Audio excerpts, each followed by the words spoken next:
திருநெல்வேலி உட்பட 6 மாவட்டங்களில் இன்று கனமழைக்கு வாய்ப்பு இருப்பதாக வானிலை ஆய்வு மையம் தெரிவித்துள்ளது. மேற்கு வங்கக்கடல் பகுதியில் நிலவி வந்த ஆழ்ந்த காற்றழுத்த தாழ்வு மண்டலம் நேற்று முன்தினம் மேற்கு வங்கம் வங்கதேசம் இடையே கரையை கடந்தது. நீலகிரி, தேனி, தென்காசி மற்றும் கன்னியாகுமரியில் இன்று கனமழை பெய்யும் என வானிலை ஆய்வு மையம் தெரிவித்துள்ளது. இதேபோன்று கோவை மற்றும் திருநெல்வேலி மாவட்ட மலைப்பகுதிகளிலும் இன்று கனமழை பெய்யக்கூடும் என வானிலை மையம் கணித்துள்ளது. சென்னையை பொறுத்தவரை இன்று வானம் ஓரளவு மேகமூட்டத்துடன் காணப்படும் என்றும் மழைக்கு வாய்ப்பில்லை என்றும் கூறப்பட்டுள்ளது. முதலமைச்சர் மு.க.ஸ்டாலினின் 2 நாள் சுற்றுப்பயணத்தை அடுத்து மதுரையில் போக்குவரத்து மாற்றங்களை மாநகர காவல்துறை அறிவித்துள்ளது. மதுரையில் ஜூன் 1ஆம் தேதி நடைபெறும் திமுக பொதுக்குழு கூட்டத்தில் கலந்து கொள்ளும் முதலமைச்சர் ஸ்டாலின் ரோட் ஷோ மேற்கொள்கிறார். இதற்காக சாலைகளை சரி செய்தல், போக்குவரத்து மாற்றம் உள்ளிட்ட ஏற்பாடுகள் செய்யப்பட்டு வருகின்றன. இதனையடுத்து ஜூன் 1ஆம் தேதி கப்பலூர் பாலம், அருப்புக்கோட்டை ரிங் ரோடு, மண்டேலா நகர் மற்றும் மேலூர் வழியாக திருச்சி செல்ல கனரக வாகனங்களுக்கு தடை விதிக்கப்பட்டுள்ளது. அதேபோன்று தென் மாவட்டங்களில் இருந்து சென்னை நோக்கி செல்லும் சரக்கு வாகனங்கள் தேனி ரோடு சந்திப்பு, சமயநல்லூர் சந்திப்பு, வாடிப்பட்டி சந்திப்பு வழியாக செல்ல அறிவுறுத்தப்பட்டுள்ளது. மேலூர் 4 வழிச்சாலையில் ஒத்தக்கடை மற்றும் பாண்டிக்கோயில் வழியாக மாட்டுத்தாவணி பேருந்து நிலையம் வரும் அனைத்து வாகனங்களுக்கும் தடை விதிக்கப்பட்டுள்ளது. அதேநேரம் விரகனூர் ரவுண்டானா, கே.கே. நகர் ஆற்று வழியாக மாட்டுத்தாவணி பேருந்து நிலையம் செல்ல வழிவகை செய்யப்பட்டுள்ளது. அழகர் கோயில் சாலையிலிருந்து மாட்டுத்தாவணி பேருந்து நிலையம் செல்லும் அனைத்து வாகனங்களும் கே.கே. நகர் ரவுண்டானா, நத்தம் மேம்பாலம், அவுட் போஸ்ட் வழியாக மாற்றப்பட்டுள்ளதாக போக்குவரத்து காவல்துறை தெரிவித்துள்ளது. திரைப்படங்களுக்கு வசூலிக்கப்படும் கேளிக்கை வரியை 8%லிருந்து 4% குறைத்ததற்கு முதலமைச்சருக்கு தென்னிந்திய நடிகர் சங்க தலைவர் நாசர் நன்றி தெரிவித்துள்ளார். திரையரங்குகளில் வெளியாகும் படங்களுக்கு டிக்கெட் கட்டணத்தில் அந்தந்த உள்ளாட்சி அமைப்புகள் மூலம் தமிழ்நாடு அரசு கேளிக்கை வரி வசூலித்து வருகிறது.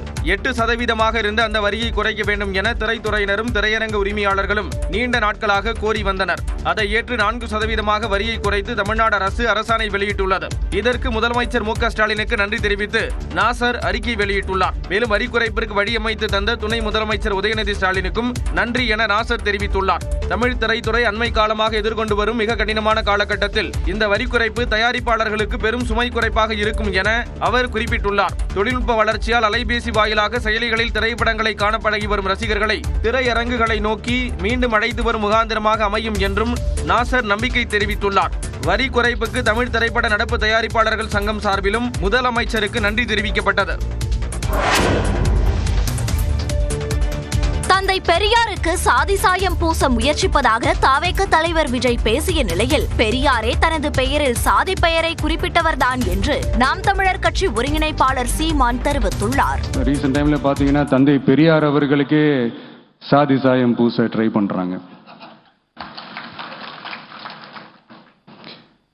ஒன்றிய சிவில் சர்வீஸ் எக்ஸாம்ல கூட சாதி சாயம் பூசுற மாதிரி ஒரு கேள்வி ஒன்று கேட்டு வச்சிருக்கிறாங்க. இதையெல்லாம் வன்மையாக கண்டிக்கிறோம். பெரியாருக்கே அப்படிங்கறதுல நான் ஏற்கல. பெரியாருக்கே இல்ல, பெரியாருடைய சாதி உணர்வு, சாதிய வெறியெல்லாம் நாங்க சொன்னா நீங்க பதில் சொல்லுவீல்ல? யாரு அது? நான் சாதி சாயம் பூசல, அவரே பூஜிக்கிட்டு வரதானே.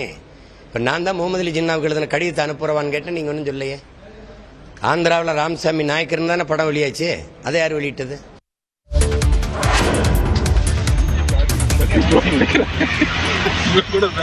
கூட்டணி வரும் அண்ணாமலையாச்சும் 10 பேர் வச்சுக்கிட்டு எலெக்ஷன் நின்று 20% ஓட் பண்ணுவாங்க. இவன் எடப்பாடி நம்பி அவருக்கு கூட்டணி வர மாதிரி தெரியல. எடப்பாடி பழனிசாமியை நம்பி யாரும் கூட்டணிக்கு வர தயாராக இல்லை என்று தாவேக தேர்தல் பரப்புரை மேலாண்மை பொதுச் செயலாளர் ஆதவ் அர்ஜுனா கிண்டலாக குறிப்பிடும் காணொலி இணையத்தில் பேசுபொருளாகியுள்ளது. மாமல்லபுரம் அருகே உள்ள தனியார் விடுதியில் தமிழக வெற்றிக் கழக தலைவர் விஜய் கல்வி விருது வழங்கும் விழா நடைபெற்றது. முன்னதாக தனியார் விடுதியில் ஆனந்த், ஆதவ் அர்ஜுனா உள்ளிட்ட நிர்வாகிகள் ஏற்பாடுகள் குறித்து ஆய்வு செய்தனர். அப்போது இருவரும் உரையாடிய போது பாஜகவே அதிமுகவை கூட்டணியிலிருந்து விலக்கிவிடும் என்றும், எடப்பாடி பழனிசாமியை நம்பி யாரும் கூட்டணி வைக்க முன்வரவில்லை என்றும் சிரிப்புடன் ஆதவ் அர்ஜுனா குறிப்பிட்டார். பிஜேபி அதிமுக கூட கூட்டணி வரும் அண்ணாமலையாச்சும் 10 பேர் வச்சுக்கிட்டு எலெக்ஷன் நின்று 20% ஓட் பண்ணுவாங்க. இவன் எடப்பாடி நம்பி அவருக்கு கூட்டணி வர மாதிரி தெரியல. அதிமுக தாவேக கூட்டணி குறித்து முன்னர் பேச்சு நிலவியது. ஆனால் பாஜக அதிமுக கூட்டணி உறுதியாகிவிட்டது. இருப்பினும் அந்த கூட்டணிக்குள் தாவேகாவை இணைத்துவிட முயற்சிகள் நடைபெறுவதாக கூறப்படும் நிலையில் அதிமுக பொதுச் செயலாளர் எடப்பாடி பழனிசாமியை ஆதவ் அர்ஜுனா ஒருமையில் குறிப்பிட்டது பேசுபொருளாகியுள்ளது. 20 லட்சம் ரூபாய் லஞ்சம் வாங்கிய புகாரில் அமலாக்கத்துறை துணை இயக்குநர் சிந்தன் ரகுவன்ஷியை சிபிஐ அதிகாரிகள் கைது செய்துள்ளனர். ஒடிசா மாநிலம் புவனேஸ்வரில் அமலாக்கத்துறை துணை இயக்குநராக பணியாற்றிய சிந்தன் 2013ஆம் ஆண்டு IRS அதிகாரியாக பணியில் சேர்ந்தவராவார். தமக்கு லஞ்சமாக 2 கோடி ரூபாய் பணம் தரவில்லை எனில் அமலாக்கத்துறை சோதனை நடத்துவேன் என்று தொழிலதிபர் ஒருவரை சிந்தன் மிரட்டியதாக கூறப்படுகிறது. இந்த நிலையில் அமலாக்கத்துறை அதிகாரி லஞ்சம் கேட்பதாக தொழிலதிபர் சிபிஐ அலுவலகத்தில் புகார் அளித்தார். இதனையடுத்து ஷாஹித் நகர் பகுதியில் வைத்து 20 லட்சம் ரூபாய் லஞ்ச பணத்தை சிந்தன் வாங்கிய போது அங்கு மறைந்திருந்த சிபிஐ அதிகாரிகள் சிந்தனை கையும் களவுமாக கைது செய்தனர். பாகிஸ்தானுடன் எல்லையை பகிரும் 6 மாநிலங்களில் இன்று ஆபரேஷன் ஷீல்ட் என்ற பாதுகாப்பு ஒத்திகை மேற்கொள்ளப்பட இருக்கிறது. ஜம்மு காஷ்மீர், பஞ்சாப், ராஜஸ்தான், ஹரியானா, குஜராத், சண்டிகர் உள்ளிட்ட 6 மாநிலங்கள் பாகிஸ்தானுடன் எல்லையை பகிரும் மாநிலங்களாக உள்ளன. இந்த நிலையில் குறிப்பிட்ட 6 மாநிலங்களில் இன்று பாதுகாப்பு ஒத்திகை நடத்தப்படும் என்று மத்திய உள்துறை அமைச்சகம் அறிவித்துள்ளது. விமானங்கள் பறப்பது, ட்ரோன்களை வீழ்த்துவது, அவசர காலங்களில் பொதுமக்களை வெளியேற்றுவது உள்ளிட்ட ஒத்திகைகள் செய்யப்பட இருக்கின்றன. எல்லை பகுதிகளில் தயார் நிலையில் அனைத்து அம்சங்களும் இருப்பதை உறுதிப்படுத்தும் வகையில் இன்றைய ஒத்திகை நடத்தப்பட இருக்கிறது. பாகிஸ்தானில் இயங்கி வரும் பயங்கரவாத நிலைகள் மீது ஆபரேஷன் சிந்தூர் தாக்குதலை நடத்திய மே 7ஆம் தேதியும் இதே பாணியில் நாடு முழுவதும் பாதுகாப்பு ஒத்திகை நடத்தப்பட்டது குறிப்பிடத்தக்கது. IPL கிரிக்கெட்டில் குறைந்த பந்தில் சதம் விளாசி இளம் நட்சத்திரம் வைபவ் சூரியவன்ஷியை நேரில் அழைத்து பிரதமர் மோடி பாராட்டியுள்ளார். பீகார் சுற்றுப்பயணம் மேற்கொண்ட பிரதமர் மோடி பாட்னா விமான நிலையத்தில் வைபவ் சூரியவன்ஷி மற்றும் குடும்பத்தினரை நேரில் சந்தித்து வாழ்த்து கூறினார். அப்போது பிரதமர் மோடியிடம் வைபவ் சூரியவன்ஷி ஆசி பெற்றார்.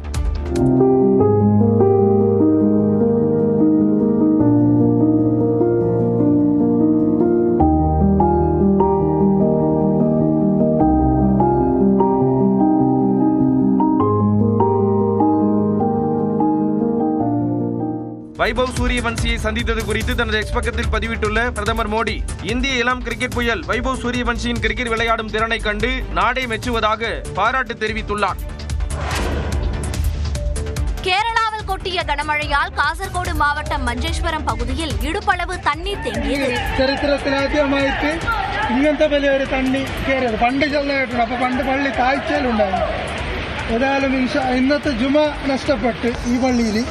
காசர்கோடு மாவட்டத்தில் 66ஆம் எண் தேசிய நெடுஞ்சாலையில் சில அடி தூரம் சாலையே அடித்து செல்லப்பட்டது. சில பகுதிகளில் ராட்சத பாறைகளும் சாலைக்கு நடுவே விழுந்தன.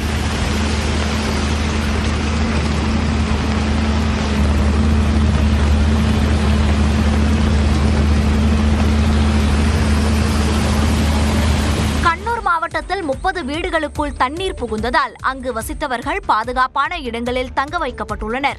எர்ணாகுளம் மாவட்டத்தில் 100 நாள் வேலை திட்டத்தில் பணியிலிருந்த 85 வயது மூதாட்டி மரம் விழுந்து பலியானார். விழிஞ்சம் கடற்பகுதியில் 5 பேருடன் சென்ற படகு ஆக்ரோஷமான அலைகளால் கவிழ்ந்ததில் அந்த படகில் பயணித்த 2 பேர் மாயமாகினர்.